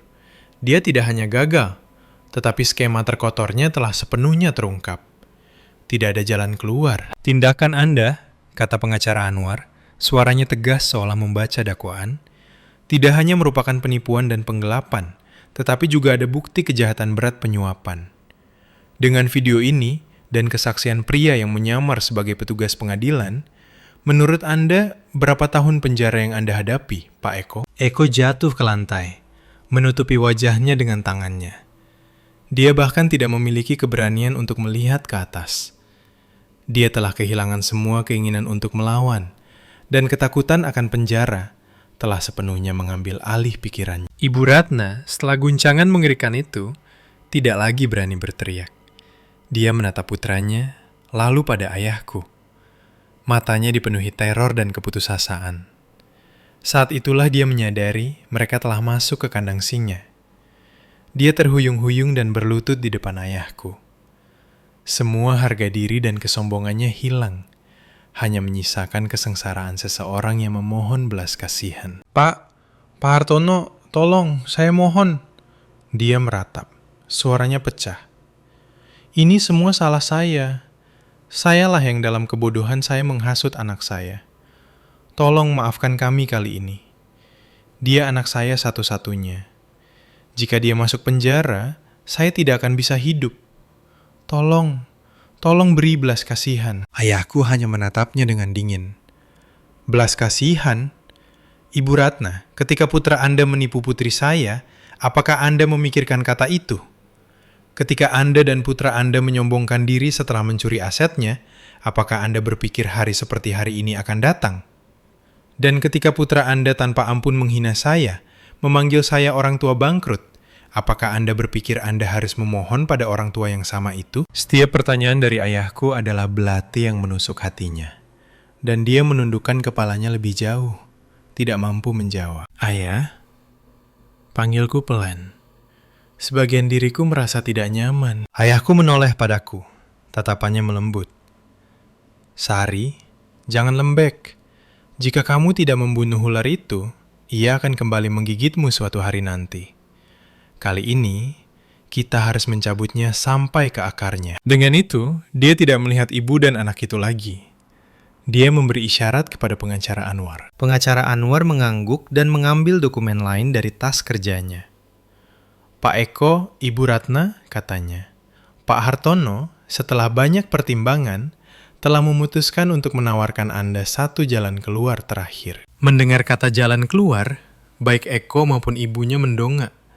Percikan harapan di mata mereka. Kami tidak akan mengajukan tuntutan pidana atas percobaan penyuapan Pak Eko. Dengan satu syarat, kata pengacara Anwar, meletakkan dokumen di atas meja. Anda berdua secara sukarela menandatangani surat pernyataan ini.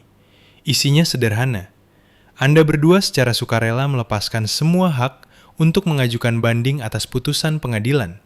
Dan pada saat yang sama, Anda mengakui bahwa penthouse ini adalah milik Pratama Group. Selanjutnya, Anda berjanji untuk tidak pernah lagi muncul dalam kehidupan Nona Sari Pratama, atau menghubungi atau mengganggunya dengan cara apapun. Dia berhenti dan menambahkan dengan suara yang mengerikan. Jika Anda setuju untuk menandatangani, kami akan berpura-pura tidak ada yang terjadi. Tetapi jika tidak, video itu akan segera dikirim ke kantor kejaksaan. Itu bukan pilihan. Itu adalah ultimatum. Tanda tangan dan kehilangan rumah demi kebebasan, atau jangan tanda tangan dan masuk penjara. Eko tidak perlu berpikir.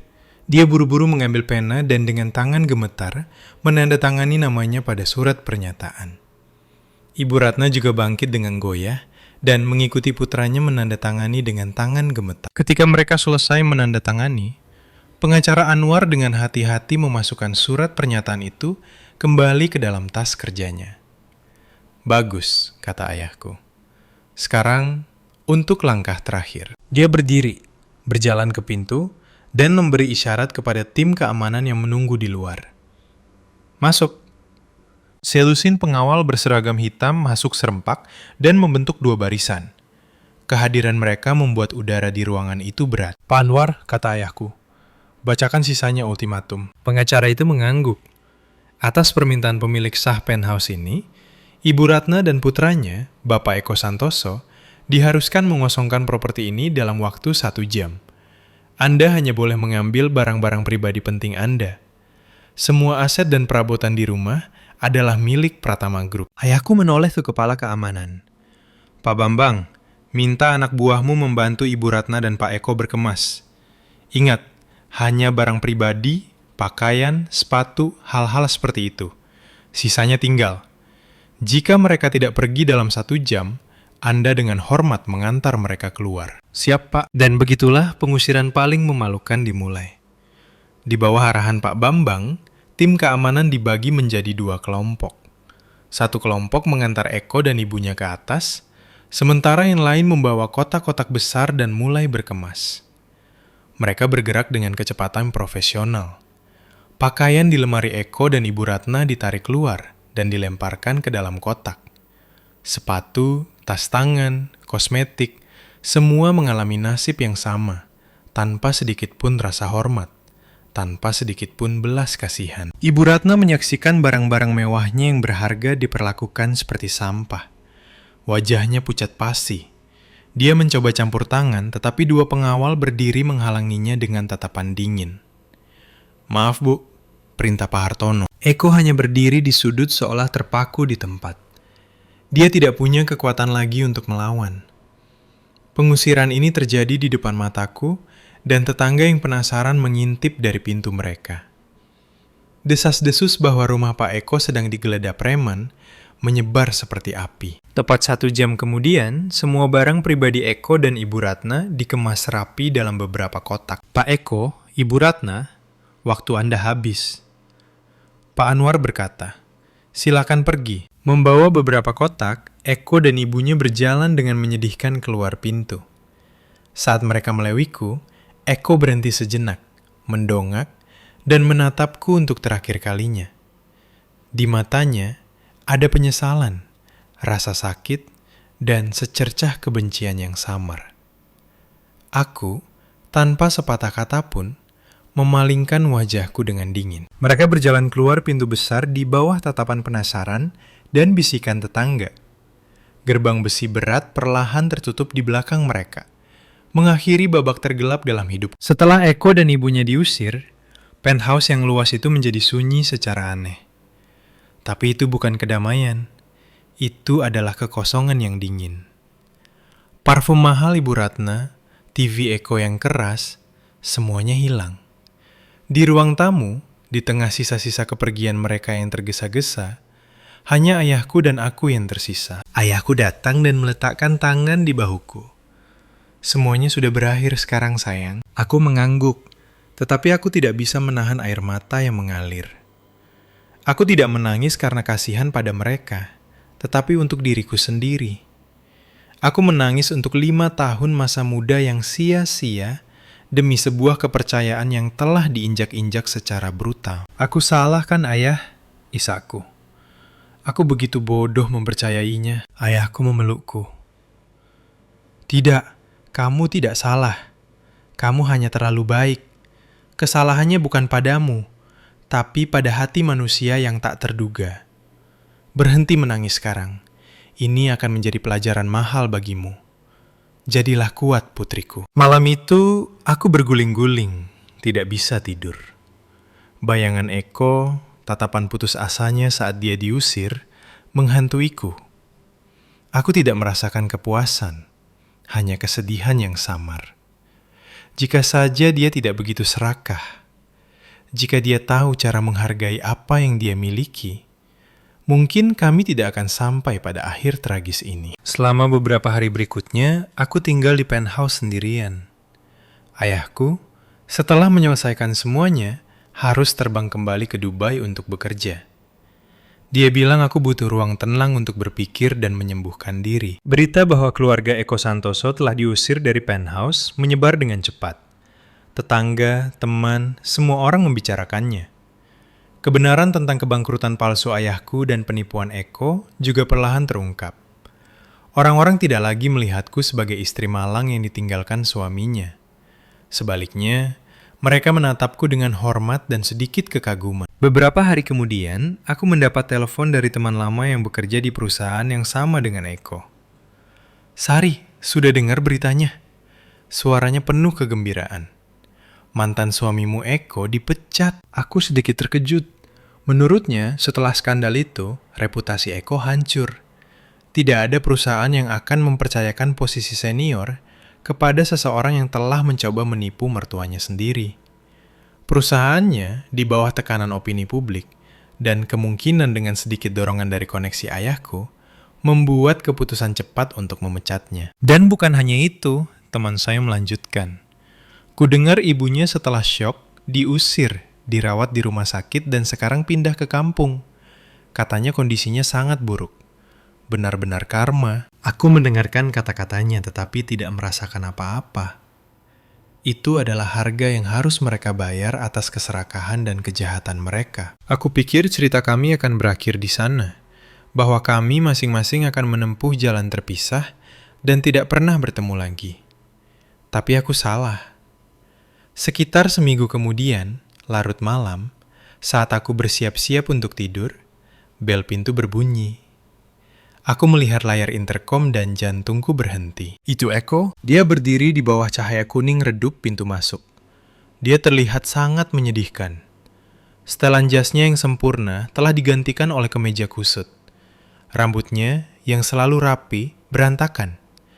Wajahnya kurus, janggutnya tidak dicukur, dan matanya merah dan bengkak, seolah-olah dia tidak tidur berhari-hari. Dia bukan lagi eksekutif yang sombong dan percaya diri. Dia hanyalah seorang pecundang, bukan siapa-siapa. Aku tidak ingin membuka pintu, tetapi melihat keadaannya yang menyedihkan, sisa belas kasih terakhir yang kumiliki tersentuh. Aku membuka pintu sedikit. Apa yang kamu lakukan di sini? Tanyaku dingin. Dia tidak menjawab. Dia hanya menatapku dan tiba-tiba jatuh berlutut. Sari, aku minta maaf. Dia menangis. Itu adalah isak tangis yang menyayat hati dari seorang pria yang telah kehilangan segalanya. Aku salah, Sari. Aku sangat salah. Keserakahan membutakanku. Aku binatang, sampah manusia. Aku tidak punya hak untuk meminta maafmu. Aku hanya ingin melihatmu terakhir kali untuk memberitahumu aku menyesal. Dia tetap berlutut, kepalanya di lantai. Bahunya yang lebar bergetar karena isak tangis. Aku berdiri di sana menatapnya. Hatiku adalah angin puyuh emosi. Aku membencinya atas apa yang telah dia lakukan padaku dan keluargaku. Tapi melihat keadaannya yang menyedihkan, aku tidak bisa tidak merasakan sedikit rasa kasihan. Bagaimanapun, ini adalah pria yang pernah kucintai. Bangun! Suaraku sedikit melunak. Semuanya sudah berakhir. Tidak, dia menggelengkan kepalanya. Belum berakhir sampai kamu mengatakan kamu memaafkanku. Sari, aku tahu itu mustahil. Tapi tolong, tidak bisakah kamu memberiku satu kesempatan lagi? Kesempatan untuk memulai dari awal. Aku berjanji akan berubah. Aku akan mencari pekerjaan lain. Aku akan bekerja keras dan membayarmu kembali untuk semuanya. Tidak bisakah kita mulai dari awal? Mulai dari awal? Aku tercengang. Bagaimana dia bisa mengatakan hal seperti itu setelah semua yang terjadi? Aku tersenyum pahit. Mulai dari awal, Eko. Apakah kamu pikir semuanya bisa kembali seperti semula? Bisakah kamu menyatukan kembali cermin yang hancur? Kepercayaanku, kamu menghancurkannya berkeping-keping sendiri. Aku menatap lurus ke matanya. Eko, kamu tahu, apa yang paling menyakitiku bukanlah kamu menipuku untuk mengambil rumahku. Itu adalah kamu tanpa ampun menghina ayahku. Ketika ayahku berada di titik terendahnya, kamu menginjak-injak harga dirinya. Itu adalah sesuatu yang tidak akan pernah kulupakan. Dia menundukkan kepalanya, tidak bisa membantah. Kamu salah, lanjutku dengan jelas. Tapi kesalahan terbesarmu bukanlah keserakahan. Itu adalah kegagalanmu untuk bersyukur. Kamu memiliki segalanya. Seorang istri yang mencintaimu, mertua yang mendukungmu tanpa syarat, dan masa depan yang cemerlang. Tapi kamu membuang semuanya. Kamu membuang tambang emas demi bongkahan batu bara. Itu adalah kebodohan terbesarmu. Kata-kataku seperti belati, menancap dalam keharga dirinya. Dia berhenti menangis, dan hanya duduk di sana terpana. Pergilah, suaraku lelah. Kita tidak punya apa-apa lagi untuk dibicarakan. Jangan datang mencariku lagi. Jalani saja hidupmu. Dengan itu, aku menutup pintu. Aku tidak menoleh ke belakang sekalipun. Aku bersandar di pintu dan mulai menangis lagi. Tapi kali ini, itu bukan air mata kemarahan. Itu adalah air mata terakhir untuk mengucapkan selamat tinggal pada sebuah cinta, untuk menutup bab sedih dalam hidupku. Harga pengkhianatan bukan hanya kerugian materi. Itu adalah runtuhnya karakter, hati nurani yang bersalah, dan kesepian yang akan menghantuinya selama sisa hidupnya. Eko membayar harga yang terlalu mahal, dan aku juga belajar pelajaran yang tidak akan pernah kulupakan. Setelah pertemuan terakhir itu, Eko tidak pernah muncul di hadapanku lagi. Kudengar dia meninggalkan kota dan kembali ke kampung halamannya bersama ibunya, tanpa perusahaan, tanpa rumah, dan masa depan yang suram. Dia dan ibunya harus memulai dari nol, hidup di tengah cemoohan dan kritik dari kerabat dan tetangga. Itu adalah akhir yang pahit, tetapi benar-benar pantas untuk apa yang telah mereka lakukan. Adapun aku, setelah pukulan besar seperti itu, aku tidak terburu-buru menjalin hubungan baru. Aku meluangkan waktu untuk diriku sendiri guna menyembuhkan luka batinku. Penthouse yang luas, yang menyimpan kebahagiaan dan tragedi, menjadi ruang tenangku untuk menemukan pijakanku kembali. Aku menjual setengah dari perabotan mahal tapi dingin, dan mengisi ruang dengan tanaman hijau dan karya seni. Aku menjadikannya rumah nyata, ruangku sendiri. Ayahku Setelah memberi pelajaran pada menantunya yang pengkhianat, tidak lagi menekanku untuk bergabung dengan bisnis keluarga. "Sayang," katanya padaku, "kamu sudah melalui cukup banyak badai.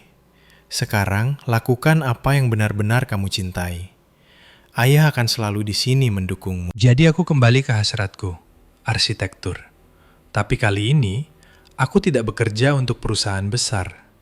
Aku memulai studio desain kecilku sendiri yang berspesialisasi dalam proyek dampak sosial, membangun rumah bagi kaum kurang mampu, merancang sekolah untuk anak-anak di daerah pedesaan, menciptakan bangunan hijau. Aku ingin menggunakan bakatku bukan hanya untuk membangun struktur impersonal, tetapi untuk menciptakan nilai bagi masyarakat. Pekerjaan yang intens dan perjalanan ke tempat-tempat baru membantuku perlahan melupakan masa lalu yang menyedihkan. Aku bertemu banyak orang, melihat cara hidup yang berbeda. Aku menyadari bahwa sebesar apapun rasa sakitku, itu kecil dibandingkan dengan kemalangan lain di dunia. Itu membuatku lebih kuat dan lebih berbelas kasih. Beberapa tahun kemudian, ketika studio desainku sudah agak mapan, aku kebetulan bertemu Mark, seorang teman dari masa kuliah. Dia juga seorang arsitek, dan kami berbagi cita-cita dan hasrat yang sama. Kami banyak bicara tentang pekerjaan dan kehidupan. Bersamanya, aku menemukan empati dan pengertian yang tidak pernah kumiliki dengan Eko. Cinta mengetuk pintuku lagi, sangat lembut dan alami, tanpa perhitungan apapun. Ketika aku memutuskan untuk menikah lagi, ayahku bertanya, "Apakah kamu yakin kali ini?" Aku tersenyum dan mengangguk. "Ya ayah, aku yakin. Dia tidak kaya seperti Eko, juga tidak memiliki masa depan cemerlang yang terjamin. Tetapi dia memiliki hati yang tulus. Dan bagiku, itu sekarang lebih berharga dari apapun." Pernikahan keduaku tidak mewah. Kami hanya mengundang keluarga dan teman terdekat untuk pertemuan kecil yang hangat. Alih-alih gaun pengantin mahal, aku mengenakan gaun yang kudesain sendiri. Itu sederhana, tetapi menyimpan semua cinta dan harapanku akan kebahagiaan yang normal dan damai. Kisahku telah berakhir. Sebuah perjalanan dari puncak kebahagiaan ke jurang pengkhianatan, dan kembali bangkit untuk berdiri di atas kakiku sendiri dan menemukan kedamaian baru. Itu memberiku pelajaran tak terlupakan tentang kepercayaan dan nilai-nilai manusia. Cinta itu indah, tetapi seseorang tidak boleh mencintai secara membabi buta. Berkorban untuk orang yang kamu cintai itu baik, tetapi kamu tidak boleh mengorbankan harga diri dan nilaimu sendiri. Dan yang paling penting, jangan pernah menilai seseorang hanya dari kata-kata manis atau penampilan mereka yang mempesona. Kamu harus melihat tindakan mereka, terutama bagaimana mereka bertindak di saat-saat paling sulit dan penuh cobaan bagimu. Hanya setelah melewati badai, kamu bisa membedakan mana pohon yang kokoh dan mana dahan busuk yang siap patah kapan saja. Kebahagiaan sejati bukanlah kekayaan yang sangat besar atau masa depan yang terjamin. Terkadang kebahagiaan adalah kedamaian batin, menjadi jujur pada diri sendiri, dan berdiri di samping seseorang yang menghargaimu, bahkan ketika kamu tidak memiliki apa-apa.